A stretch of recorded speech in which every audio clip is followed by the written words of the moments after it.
네, 안녕하세요, 여러분. 오늘부터 여러분들을 재미있는 국어 문학의 세계로 이끌어줄 오즈국어 오지연 선생님입니다. 반갑습니다. 네, 여러분들이 이제 보통 이 강의를 듣는 학생들은 대부분 이제 중3일 텐데, 자, 여러분들, 중학교 1, 2학년 동안의 학교 생활 어땠어요? 눈 감아 떴더니 중3이지. 근데 얘들아, 올해를 제대로 보내지 않으면 너네 또 눈 감아 떴더니 이제 고등학교 1학년이다. 자, 그래서 여러분들이 지금 이 강의를 튼 것부터 매우 칭찬을 해주고 싶어요. 그래서 우리가 앞으로 이제 더 어려워질 문학을 어떻게 잘 대비할 수 있을지 선생님이랑 설명 한번 봅시다. 네, 얘들아, 그래서 우리가 이제 배우게 될 강의는요, 우리가 시대별 흐름을 한번 볼 거예요. 너네가 지금까지 그래도 국어를 배웠던 짬밥이 있는데, 그 시대별로 한번 톱파보기 해야 될 거 아니야, 그쵸? 자, 그래서 고전 문학사의 흐름 잡기라고 해서 너네가 한 번쯤 다 들어봤을 향철로 쓰인 향가, 그 다음에 고려 조선 때 이제 시조, 그 다음에 한시, 막 이런 것들이 있는데, 한 번씩 다 들어봤잖아요, 그쵸? 자, 그럼 이 얘기를 듣는 친구들 중에서 몇몇은 이제 식은땀이 막 흐르면서 나 저런 거 하나도 모르는데 어떡하지? 그러니까 이 강의 듣는 거잖아요. 네, 맞아요. 자, 그 다음에 현대문학사의 흐름도 한번 잡아볼 거고요. 그래서 일제강점기의 주축이 되는 시들을 좀 볼 거고, 그냥 광복 직후부터 60년대까지, 또 70년대, 80년대는 어떤 시들이 쓰였는지 이런 것들을 좀 볼 거예요. 그 다음에 이제 갈래를 변경을 해서 이제 소설로 들어가서 가전체, 우리나라 최초의 소설, 뭐 금오신화 이런 것들, 그 다음에 영웅 군담 소설, 그 다음에 이제 현대소설로 가서 일제강점기, 60년대, 70년대 이렇게 한번 가볼 겁니다. 그 다음에 그에 비해서는 이제 진출 정도가 적은 이제 희곡이라든지 시나리오, 수필 이런 애들 이제 묶어서 한번 배워볼 거예요. 그 다음에 잊지 않고 이렇게 갈래 복합까지 마무리를 해주면서 강의가 우리 강의 26강까지 이제 총 마무리가 될 겁니다. 자, 보면 알겠지만 굉장히 알차게 구성되어 있는 거 이렇게 느껴지시나요?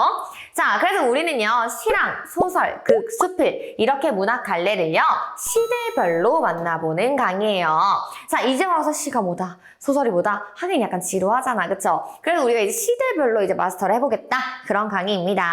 자, 그래서 매회 강의는요, 20분에서 30분을 넘지 않아요. 그렇다는 건 여러분들이 학교 수업의 절반밖에 안 되는 강의로 아주 굵고 짧게 선생님을 만나게 될 거란 뜻이죠.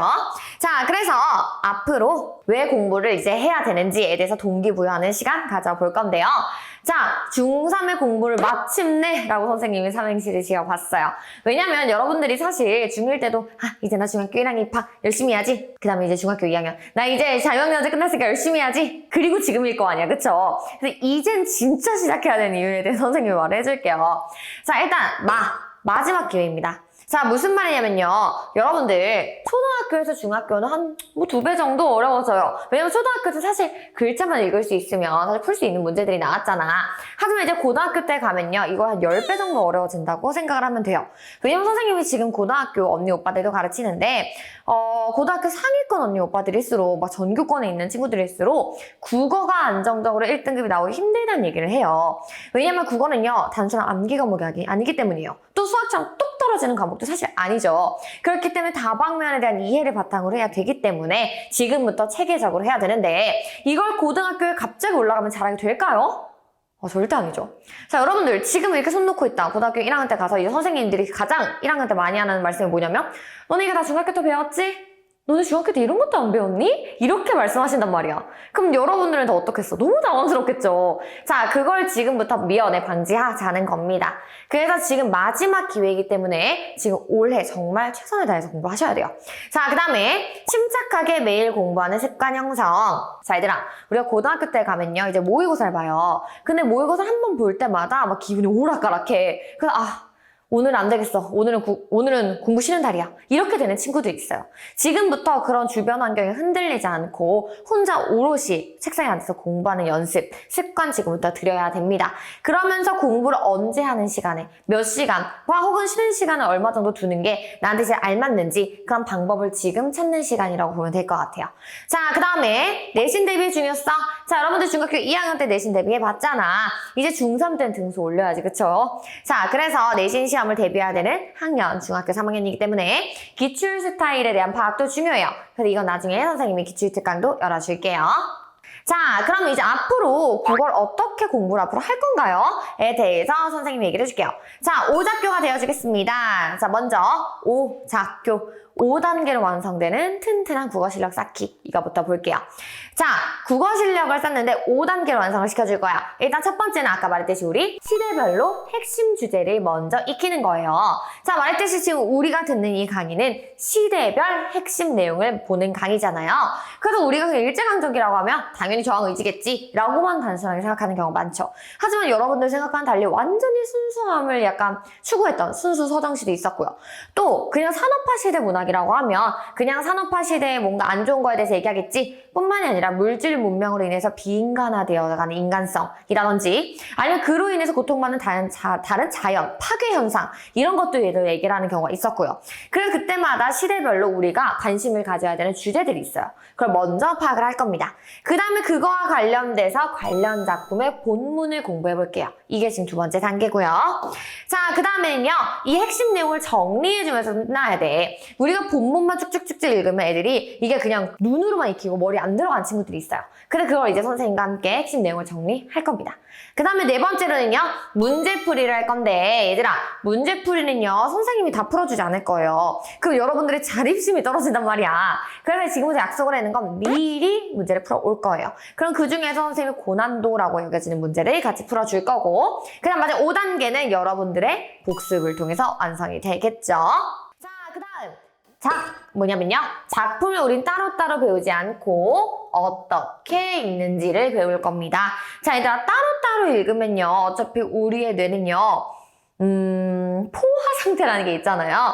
그렇기 때문에 우리는 작품 따로따로 외우면 들어갈 수 있는 범위가 정해져 있어. 그래서 지금 어떻게 읽는지를 먼저 배우고 그 어떻게 읽는지에 따라서 시대별로 묶는 연습을 하는 거라고 생각하면 될 것 같아요. 그래서 갈래마다 적용 가능한 시대별 주요 주제 공통 내공 쌓기. 이게 우리 강의의 목적입니다. 자, 그러면 선생님이 함께 해줄 국어 오작교의 마지막 교 뭐냐면요. 자, 우리가 그러면 어떤 작품을 통해서 공부하는지도 굉장히 중요하단 말이야. 정전화된 믿을 수 있는 작품이어야 될 거죠. 자, 그래서 우리는요. 교과서 및 기출 작품으로 검증된 작품을 통해 수업 시간에 만나볼 겁니다. 자, 우리가요. 어차피 목적이 뭐야? 내신 잘 따고 수능 잘 보는 거잖아.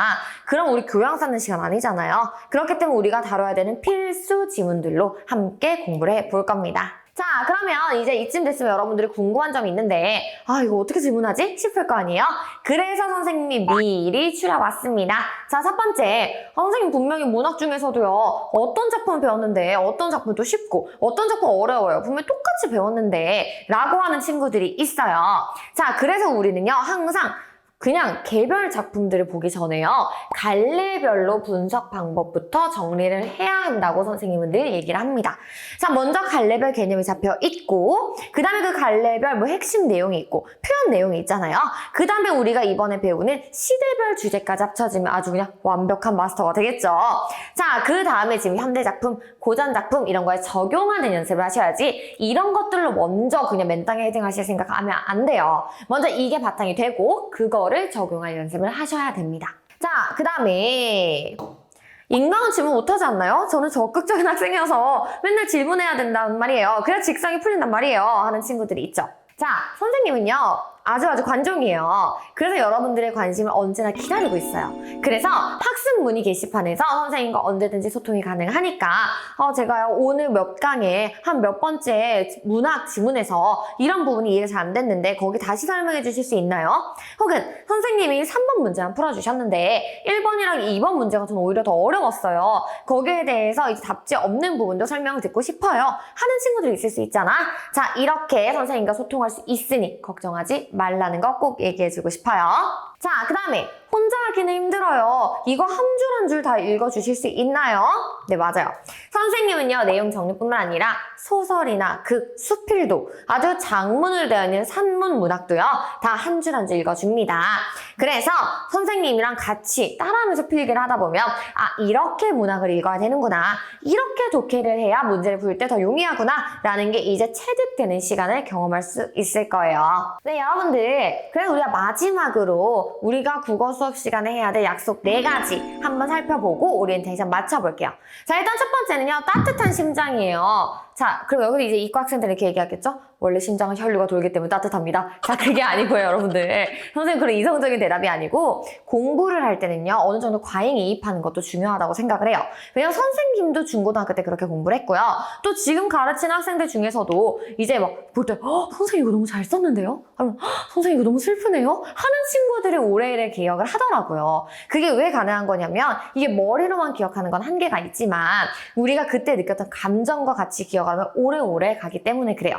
그럼 여러분들이 우리 강의 때 가져와야 될 준비물 뭐다? 열린 마음이다. 자, 열린 마음이다. 그러니까 아유 이거를 또 감정이입을 하라고 해. 자꾸 나한테 왜 대답을 하라고 해. 약간 이렇게 하지 말고 이런 소극적인 태도 말고 내가 한번 감동을 받아봐야겠다. 혹은 내가 이 화자라면 어떤 감정이었을지 아니면 내가 이 소설에서 주인공이었으면 어떻게 대처를 했을지 상상을 해보는 거 그것도 여러분들한테 참 도움이 됩니다.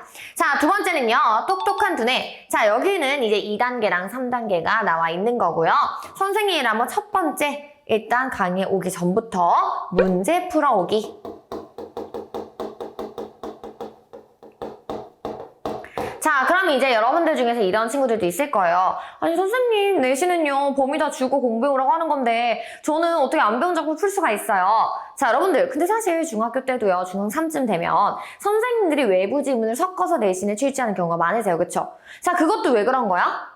여러분들이 스스로 독해하는 연습을 해보라고. 근데 여러분들 이게 수능 때는요 99%라고 생각하면 돼요. 그때 처음 보는 지문들을 가지고 여러분들이 독해를 해서 문제를 풀어야 된단 말이야. 그렇기 때문에 그걸 지금부터 연습을 할 겁니다. 그래서 늘 다 풀려 있어야 돼요. 풀지 않은 상태로 선생님이 문제 푸는 걸 보는 건 그냥 뭐라고 말해야 돼? 구경이야. 얘들아, 공부하는 구경이야. 자, 그 다음 두 번째는요. 수업 중에 이제 필기를 하면서 그러니까 눈이랑 귀랑 손이 다 바빠야 돼요. 알겠죠?